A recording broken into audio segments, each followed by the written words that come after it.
Tem horas em que a gente se olha no espelho e não se reconhece. A mulher que sonhava tanto parece cansada, ocupada demais, tentando dar conta de tudo. Às vezes, a gente não percebe quando começa a se perder entre o trabalho, a rotina, a maternidade, os outros. Esse podcast nasceu desse lugar, um espaço para conversar sobre o que é ser inteira, mesmo quando a vida nos divide em 1000 pedaços. Olá, olá, sejam todas muito bem-vindas ao primeiro episódio do meu podcast. Eu sou a Mariane Ribeiro e hoje eu tenho uma convidada super especial, uma amiga, uma querida, que é a Luécia Santana. Nós estamos aqui para bater um papo super descontraído, um papo leve, né? A ideia aqui não é ensinar você a nada, né? A ideia aqui é ser um espaço de conversas, né? Nada de ensinar, mas apenas para a gente refletir juntas sobre o nosso papel nesse mundo. E seja muito bem-vinda, Luécia. Obrigada, Mari. Estou muito feliz com o convite e parabéns pela sua iniciativa. Vamos juntas. Bom, hoje, Luécia, eu quero trazer um tema que eu tenho pensado muito nele nos últimos dias. E eu acho que faz muito sentido a gente pensar sobre ele para a gente tentar, de alguma forma, encontrar respostas até para nós mesmas, né?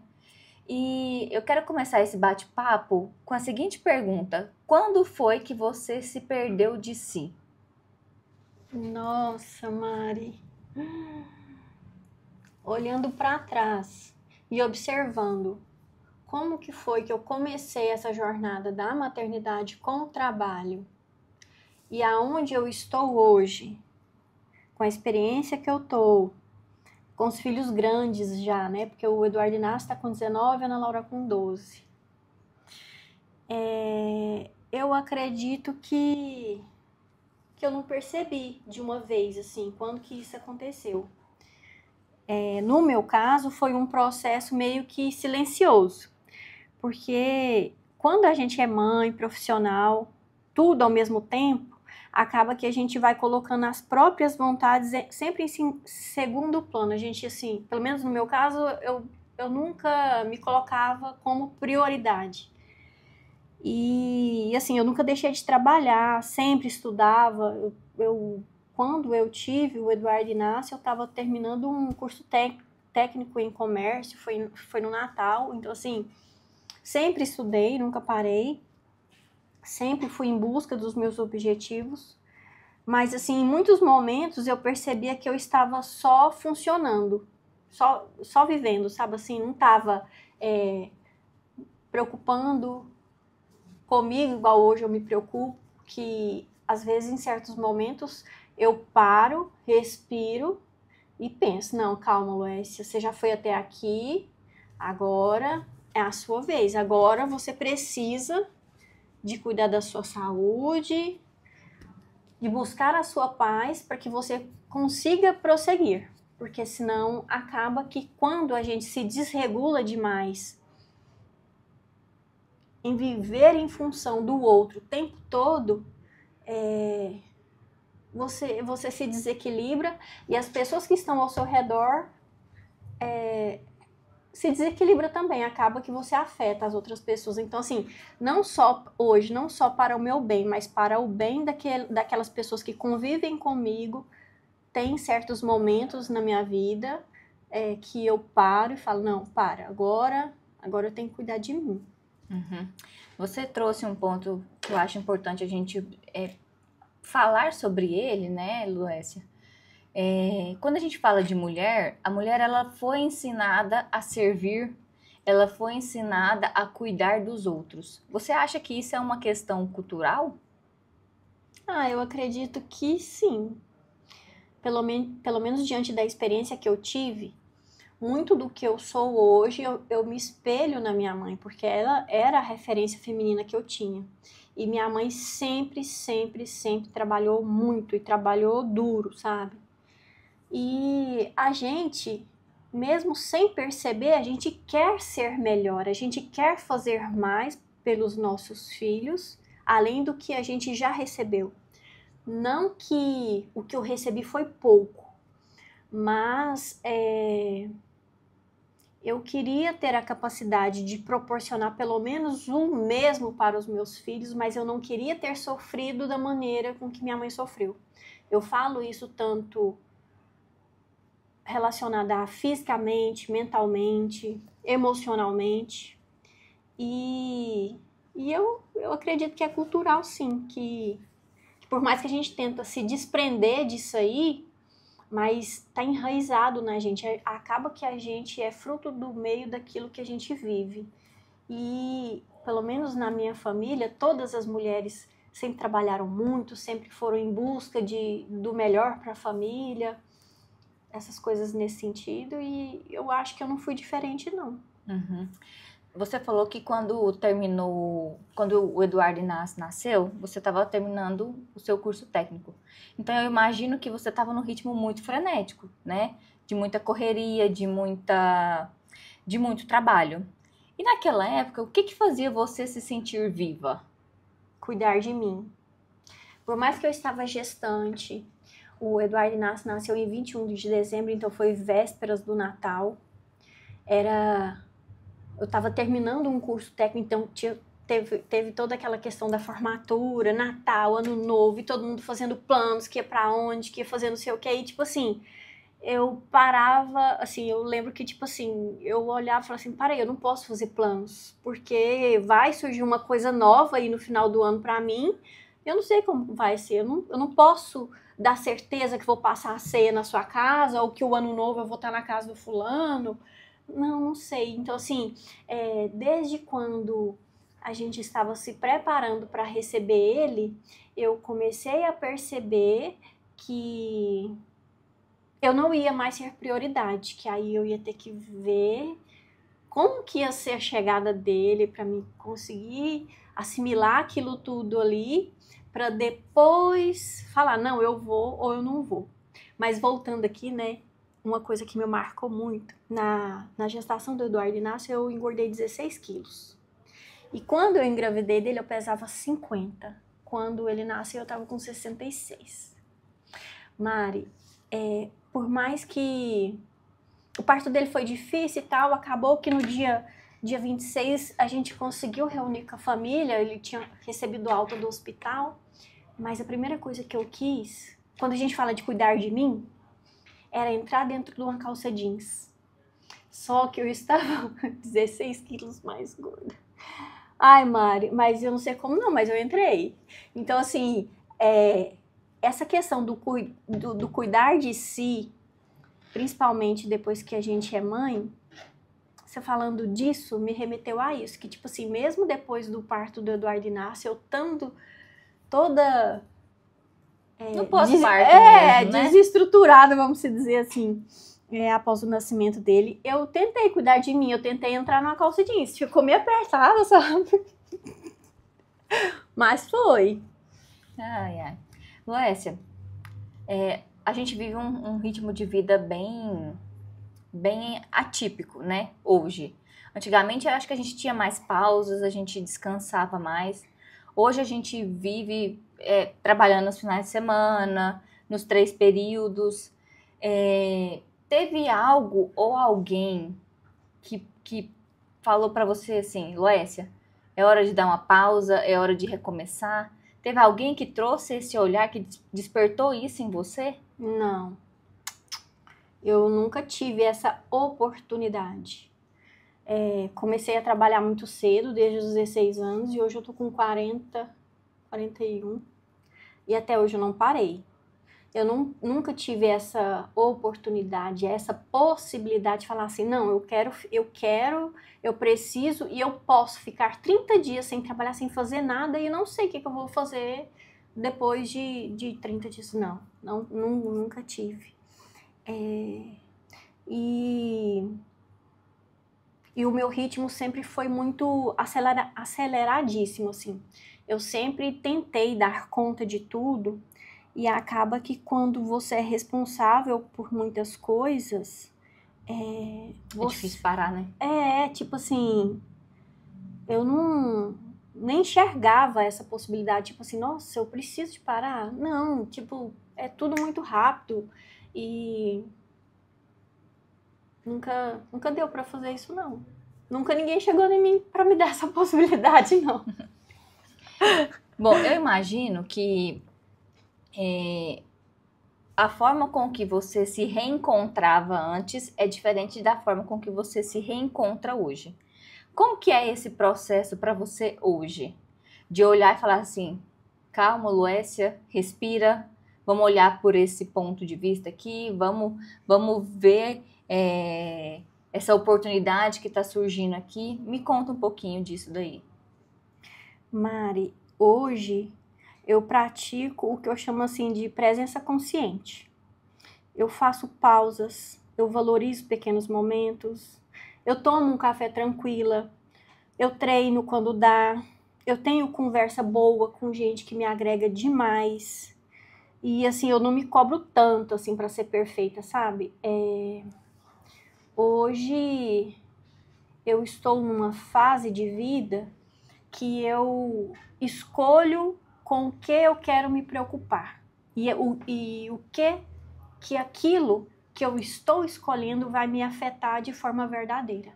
Porque se for uma coisa que não me afeta, que não é do meu interesse, que não desperta em mim compaixão, carinho, eu não me preocupo. E pelo contrário, antes, tipo assim, eu queria abraçar o mundo, sabe? Nossa, fulano tá com problema ali, fulano tá com problema aqui e tal, vamos ajudar, vamos ajudar. Hoje não, eu vejo assim, eu também preciso de ajuda e recebi muito pouca ajuda, sabe? E aí hoje eu me priorizo, eu vejo, antes de querer ajudar o outro, eu vejo se eu estou em condição de ajudar. Eu não me sacrifico mais tanto, assim, em função do outro, não. Uhum. Eu aprendi que posso ser uma boa mãe, uma boa profissional, mas e assim mesmo descansar. Só que assim, às vezes as pessoas olham e falam assim, nossa, mas que legal, né? Ela consegue. Mas houve momentos da minha vida que eu também não conseguia. Houve épocas na minha vida que foi muito difícil. A Ana Laura, o Eduardo Inácio, se eu não me engano, estava com 12 anos, a Ana Laura estava pequena. O Eduardo Inácio estudava à tarde. A Ana Laura, eu colocava ela numa escola pública de manhã, porque eu não tenho com quem deixava, não tinha para quem olhava ela. Eu deixava de manhã na escola pública, aí ia pro trabalho, saía do trabalho, pegava a Ana Laura na escola pública, ia em casa, dava banho nela, o Eduardo Inácio já estava arrumado, aí pegava, colocava os dois no carro, passava no restaurante, pegava a marmitex, a gente almoçava no estacionamento da escola, que eu ia deixar os dois, porque aí de tarde a Ana Laura estudava em uma outra escola. E uma observação, a Ana Laura estudava de manhã na escola pública e de tarde na escola particular. E ela era uma criança, se eu não me engano, acho que ela estava com 4 anos. E eu tinha que ficar falando para ela, Ana Laura, lá na escola particular você não pode contar que de manhã você estava na escola pública. Você não pode e tal, porque não era permitido naquela época. Aí, e a gente almoçava dentro do carro, nós três, o marmitex, aí deixava a Ana Laura e o Eduardo Inácio, voltava pro trabalho, aí saía do trabalho, a Ana Laura saía antes, aí eu pegava ela, ia com ela para dentro do carro, fazia as tarefinhas que a professora passava, enquanto o Eduardo Inácio não vinha. Aí o Eduardo Inácio chegava, aí eu ia para casa, deixava os dois, o Wesley cuidava dos dois e eu ia para a faculdade. Então, assim, hoje para mim tá tranquilo, mas teve momentos também que foram muito desgastantes, sabe? Assim, era muito exaustivo. O cansaço batia, mas assim, eu não tinha opção de parar. Como que eu ia parar?